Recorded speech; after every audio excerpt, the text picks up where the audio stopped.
Hello, everyone, and welcome to this special event today, hosted by myself, Tanya Diggory, founder and director of Karma, and I'm delighted to be welcoming the lovely Pinky Ghadiali from Netwomen, who will do an introduction in a moment. But it is National Inclusion Week, so we are marking this very important time of the year, set up, founded by inclusive employers to mark a week that's dedicated to celebrating inclusion and taking action to create inclusive workplaces. So really, really important time of the year. And we're just so excited to be hosting this event to really focus on that incredibly important, timely, very resonant topic around imposter syndrome. So how do you make imposter syndrome your superpower? So that is what Pinky is going to be sharing with us today. So welcome, Pinky. Thank you so much. Thanks for having me on. I really appreciate being here, and I'm very excited to share this with you today. So excited to have you here as well. And you are a woman of many talents. You have achieved so much in your career, so it would be really wonderful to also give, of course, a little bit of an intro to you, and just as a brief intro for from our side, and why we obviously wanted to welcome you into this event today. So everyone, Pinky is a multi-award-winning international transformational life coach and business coach, and she's the founder of Netwomen, which is a global online community helping organizations to increase their profitability and performance by attracting, retaining, and elevating talented female leaders and bridging that gender gap, which is super, super important. So it's such a pleasure to have you here. I would just love to hand over to you. Why do you feel it's so important to be focusing on imposter syndrome as a theme for this National Inclusion Week as well? That's a great question. I think more people struggle with imposter syndrome than you'll ever know. I got into it from working with ambitious leaders, people that don't often talk about this openly, but will do with a coach. So I have been speaking to hundreds of people all over the world who limit themselves and don't think they're good enough. And that is holding you back, and it's making you play small, and it's not doing you any favors, let me tell you. And more than 70% of people struggle with imposter syndrome. So it's really important that we talk about it. We often don't talk about it. And it's something that, even if you're successful and confident, there will have been moments where you have struggled with it. So yeah, really important. Absolutely. Well, let's not wait any longer and dive into the topic, because I think it resonates on so many levels for so many people for different reasons, which I know you're going to explore with us now. But when we're thinking about inclusivity as well, and thinking of, what does that mean for ourselves, for our workplaces, it goes beyond just thinking of the workplace itself. It's also, just on an individual level too, and what you can inspire others to think and do as well, So it really does start with you. And I think that was another reason we wanted to host this event during this week, because no matter what your age, gender, cultural background, wherever you come from, what you do in your profession, in your personal life, we can all struggle with this, and actually getting past those barriers of imposter syndrome can really help us, to engineer a more inclusive life for ourselves, but also inspire others as well. So I'm really excited to see what you're going to share with us, Pinky. So without further ado, over to you. Thank you so much. I'm going to start sharing my screen. While I'm doing that, I would love to know which industries and sectors, or what jobs are you doing right now? What is it that you do? Because I'd love to hear from you. First of all, I wanted to share quickly my name, because that is the elephant in the room right now. Why is she called Pinky? So it's just, you can blame my parents, you can blame my grandparents, and my nickname became my real name. So it is my real name, and I absolutely love it now. I hated it before as a child, absolutely hated it. It was the worst name to have. But now I've embraced it, and it's all part of me and part of my branding. And that's part of my journey with having imposter syndrome as well. I'm quickly going on to percentages and figuring out who knows what, how many people here have struggled with imposter syndrome, because 70% is a massive number. And 53% of C-suite executives struggle with it as well. So that's 53% of men struggle with it also. And 14% of people quit jobs because of it. And here I am, sitting at work. This was probably about 10, 15 years ago, when I was a qualified optometrist, would you believe, being the youngest person on the team, a woman of color. And I would walk in and literally, feel like I was so out of place. I didn't feel like I belonged at all. And I'm sitting there and I'm just not happy at all. I wasn't enjoying what I was doing. And often I would ask myself, what on earth am I doing here? And if you felt like an imposter, and you know what that feels like when you're actually within an organization, and there must be people on this call right now who have felt like this, where you felt like an imposter, that you're going to get found out, someone's going to tap you on your shoulder and tell you that you don't deserve to be there. And so many of us have this feeling, and there's often that inner critic that pipes up and that tells you that you're not worthy of this, you don't deserve this, you don't deserve to be here. Someone's going to now, come and take me away and tell me that I don't deserve to be here, or I'm a complete fraud. And what I did in this situation was, I was getting clients who were coming to see me, and they would often tell me everything, like absolutely tell me everything, pour their hearts out to me. And I realized that I was wasting my time being in this space. And that's when I decided that I would start listening to myself, and changed my career to being a mindset coach and really working with people to help them overcome their inner limiting beliefs. And it's been a real journey for me. And it's been challenging along the way. And I've really embraced this journey that I've had. But one thing that kept coming up for me was that inner critic, my inner voice.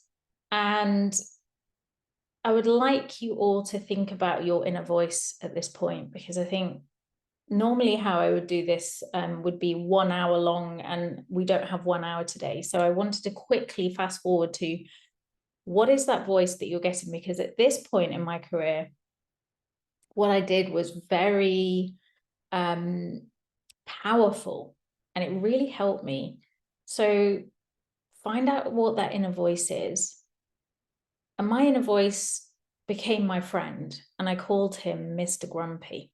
And he was like this little avatar with a 3-piece suit, tartan, really grumpy, bald, old, boring, miserable, generally just someone that I didn't want in my head. But that Mr. Grumpy was the person that I challenged every time it came up. And I've always been fascinated about how the brain works.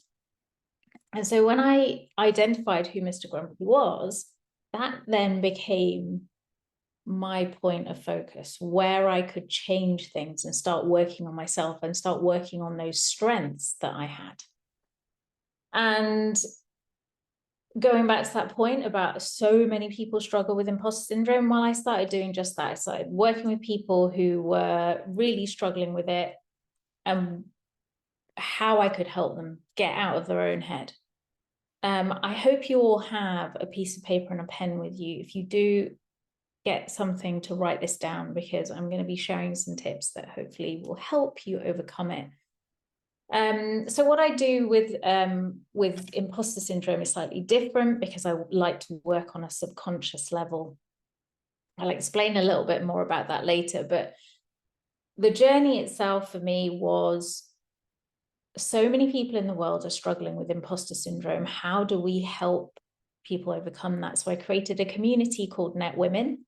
And our mission is to create a 50-50 gender split and bridge the ethnicity gap in organizations, which means elevating and retaining women and underrepresented groups to the top. And that means giving equity. It means that organizations need to understand that they have to be willing to invest to elevate their talent. And what I'd like to do today is just talk to you a little bit about how you can yourself personally overcome imposter syndrome and how you can achieve new heights in your organization. And I've been able to do that because I've got over 10 years of executive leadership coaching, helping to develop emerging leaders and exceptional leaders, and listening to the challenges and pain points of hundreds of people from all over the world. And I want to dive in quickly about the definition. Imposter syndrome is when someone is confident, successful enough, and convinces themselves that they're not enough, despite the external evidence. You've got your qualifications, you've done the hard work, but you still feel like you don't deserve it. And it seems that the higher up the ladder you go, the more lonely it is and the more crippling imposter syndrome gets. And women and people from underrepresented groups, such as ethnic minorities or people with disabilities or LGBTQ+ communities, face tougher hurdles and struggle with imposter syndrome more than men. It doesn't mean that you're not up to the job. I'm just looking at timing. Tanya, please keep me right. It's not self-doubt. Some people confuse imposter syndrome with self-doubt, and you're not alone in this. You really aren't. I really want to emphasize that today, that when you're feeling out of your depth and it makes you justify that you are not worthy enough and you're not enough to maybe get a promotion or a career advancement or get that business deal, you're not the only one. Even successful, famous people struggle with this, including Einstein, Michelle Obama, Viola Davis, Lady Gaga, and Emma Watson. They've all spoken about this openly. And sometimes you have to think about all of those times where you've pushed yourself a little bit out of that comfort zone, that circle of comfort. And you notice that you've suddenly got that inner critic telling you not to do that, not to push yourself out of that comfort zone, because it's scary, isn't it? It really is scary.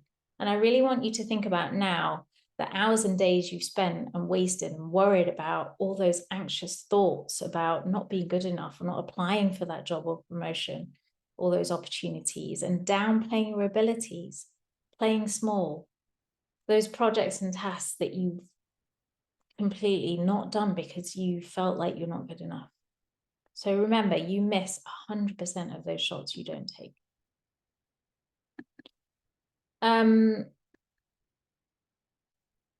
It's one of these things that I want to talk about is the gap between who you see yourself being and who you think you need to be to succeed and lead. So who you are and who you feel that you need to be. What is that gap? Because that's where we make the change. So 80% of success is mindset and 20% is skill. So ask yourself, what is stopping you? There are 4 real triggers for imposter syndrome, and they are fear, stress, anxiety, and perhaps performance issues at work, which lead to that proximity bias if you're working from home, where you can sometimes feel like you're out of sight and out of mind to the leadership team. But also burnout symptoms that can include that emotional tiredness, that lack of motivation, that decline in your performance. So I want you to think about your environment and where imposter syndrome is felt on an individual level. So we're talking about this being Inclusion Week. And the symptoms of the environment can often play into this imposter syndrome. So, for example, when there is the lack of support and the lack of diversity at work, and there's probably a few of you on this call that are thinking, yeah, that's me. I fit into that category where I feel like I'm the only one or the other. This is when you start feeling those feelings of imposter syndrome more. That phoniness seems to really be worse in those situations. And if you're listening to me right now and you're thinking, no, this is not me, I never struggle with any of this. Well, there's a host of secret signs that are less talked about, like never speaking up in meetings, going out of your way to avoid the spotlight, thinking that you're only as good as your last project or deal or whatever, promotion, shying away from your networking events, and not only talking to people that you know. If that sounds like you and bells are ringing in your head right now, that's imposter syndrome. It's affecting your career, which is why your confidence never grows and it feels like all you do is work and you're not getting the recognition you deserve. So now you recognize those signs. Let's talk about the 4 Ps. So I just want you to take a minute and just think about, before we start this, the voice that we were talking about, Mr. Grumpy. I would just like you to think about your voice for a moment and who that is, and just make in your head, what do they look like? Really dig into that. What is that? Who is that person? Do they have a name? Can you give it a name? And is it he? Is it she? Is it a they? Is it an object?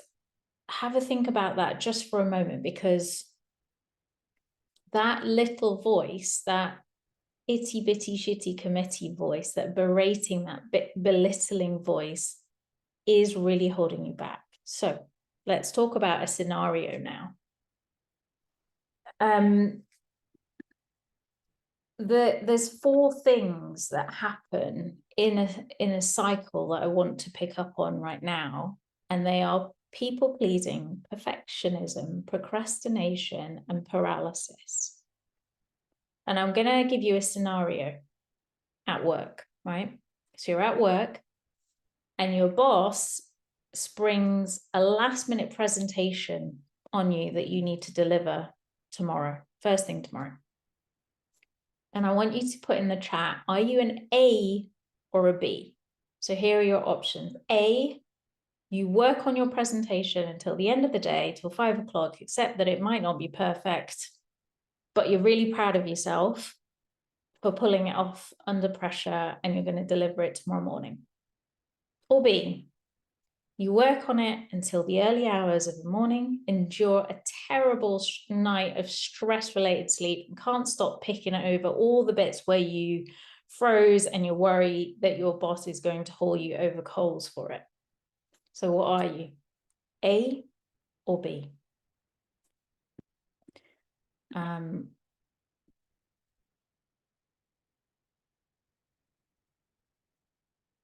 looking at the chat now. Lots of B's. A, there's a couple of A's. There's a few A's as well. Interesting. Okay, thank you for sharing that. Okay, I'm going to give you an example. Kate, she's a great role model, brilliant at what she does, very good on the outside at what she does, but deep down, really unhappy. Always saying yes to new contracts. That's your people pleasing. And really inside, what she really wanted to say is, no, thank you. I don't feel like I want to do this at all. But what she did was she continued to do the work, and obviously she's a perfectionist, so she's got to get it 100%.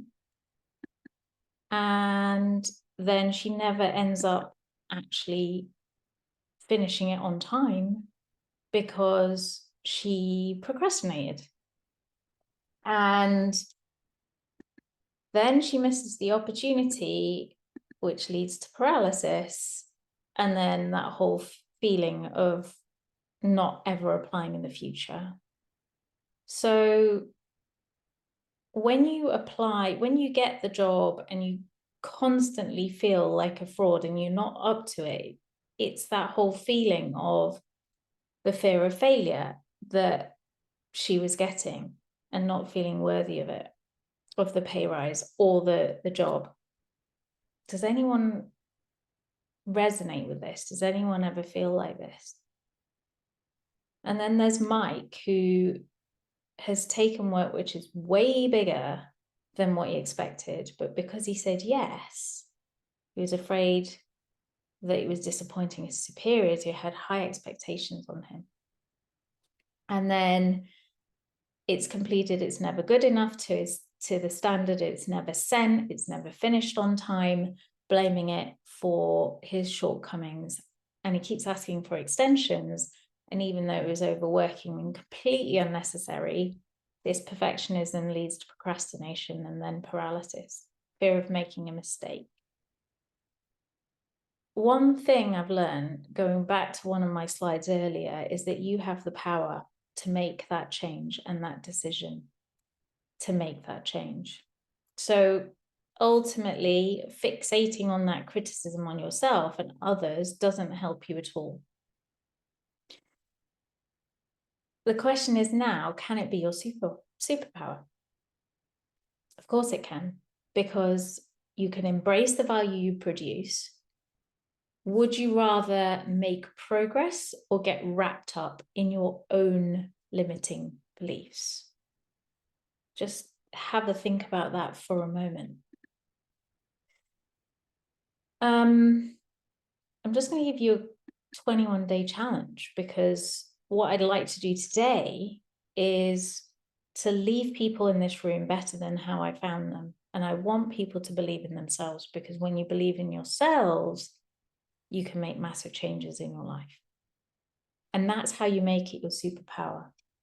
Actually, 10 years ago, or maybe more than that now, I stopped watching the news because it was really negative, and it still is very negative. I found that really helped. I've also think that, you know, this is in no particular order, by the way. I just think if you look inward and think practically about your skills, your abilities, your strengths, then you can build on them. And those strengths then can help you build to be the most successful person that you are. Of course, there's other tips and things that you can be doing, but just for today, because I know that we're very close to running out of time, I think that writing down things that you're grateful for is very underrated. Just doing that at nighttime helps me sleep better. Spreading one act of kindness every day. And that could be anything at all. Could be opening a door, picking something off the floor for someone, anything like that. It just makes such a difference. Meditation and exercise, two things that are part of my life every single day, because I feel like this is the only way that you can actually build on this on a daily basis. Consistency is key. And I also tell my clients this as well. So you have 21 days to make a difference in your lives. And I'd love for you to email me and let me know how you're getting on. My email is hello@netwomen.co. Here are the 4 C's that I want you to use. So you've got Mr. Grumpy. That was my avatar. That was the inner critic that I had in my head telling me that I wasn't good enough. I want you to catch this voice, this inner critic. I want you to check that, is it actually a thought or is it a fact? Because 99% of that of the time, that voice that you've got in your head is not fact. Think about it. And then change it. So what can you say instead? What can you say that would change that thinking to something more positive, that's going to help elevate you rather than bring you down? What is that, those words that you would say to yourself if you were talking to your daughter, son, your best friend? What would you say? And finally, a choice. You have a choice to make a change in your life. So you can go one way or another. And I think you are one decision away from making a difference in your life. And I think for me, just to quickly wrap up, is that you are your own investment. And the best investment you'll ever make in yourself is working on yourself. So when things changed for me, it was about knowing who you are, being that version of you every single day. And we all have those blips. And that's the whole point of having someone like a mindset coach who can help you overcome this, so that you have the tools and techniques to help you overcome it. And I would say the best investment I've ever made on myself is taking on several coaches, someone who holds me accountable, challenges me, pulls me up when I know I should be doing something, and helps me turn it into action. It's exactly the same as going to the gym or getting a personal trainer at the gym, because you know they're going to push you beyond your comfort zone and you notice results a lot faster, and that's the whole point. So yes, the work that I do, happy to connect with you on LinkedIn. Work I do is very much about tapping into your subconscious mind, to recreate your internal referencing system, just the way that you think when you maybe become a mum, your identity completely changes. It's being able to change that, rewire that, reframe that, and clearing those stock patterns and creating transformations. Hopefully that's helped you. I'm going to stop sharing now, but if you do want to book a call with me and you want to find out a little bit more about the work that I do, then there's my link at the bottom there, and I'll be delighted to have a chat with you. Thank you so much. Fantastic. Thank you so much, Pinky. That was just incredibly informative. Lots of really positive comments happening in the chat box now, and clearly you've inspired a lot of people to think about what they can take action on for themselves each day. I also added your email address for people, hello@netwomen.co, just as a reminder. You're getting thank yous. Appreciate that we've just gone a little bit over, but if anyone is happy to stay on for a few minutes and have any questions for Pinky, and if you're okay, Pinky, to stay on for a few minutes, please feel free to just add them in the chat box now. Really love the very practical, tangible tools and techniques that you've shared as well, because I think with subjects like this especially, it's great to understand the theory of where it comes from, what it means for ourselves, etc., but to also have those techniques like the 4 Ps, the 4 Cs, and it's easy to understand as well. That's what I love about like the work that you do as well, and the techniques in your approach to those. Joanne's saying thank you. Oh, thank you so much. Keep being awesome. Lovely comments. Thank you, everybody. Fiona, 2 Fionas, Joanne, Zoe, and Louisa. Thanks for sharing so many amazing insights and tips. Such a valuable half an hour. Oh, that's really lovely. Thank you, everybody. So yes, anything else you want to share? Obviously, you've shared how people can connect with you, Pinky. Sarah's saying it totally rings a bell with her, and we'll be doing the 21-day challenge. Another great resource as well. Thank you. So anything else you want to share before we wrap up, Pinky?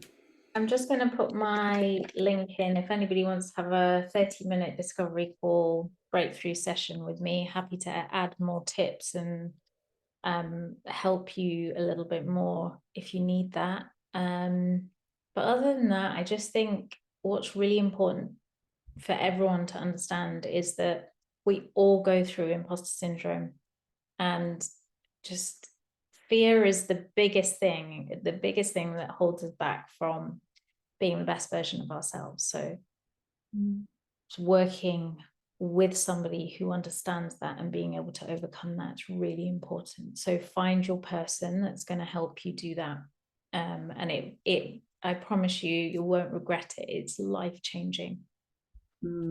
Absolutely. Thank you so much. Thank you everyone for joining us today. It's been a pleasure to connect with you. We will be adding this video onto our YouTube channel, so you can rewatch as well if you want to go back over any of the exercises.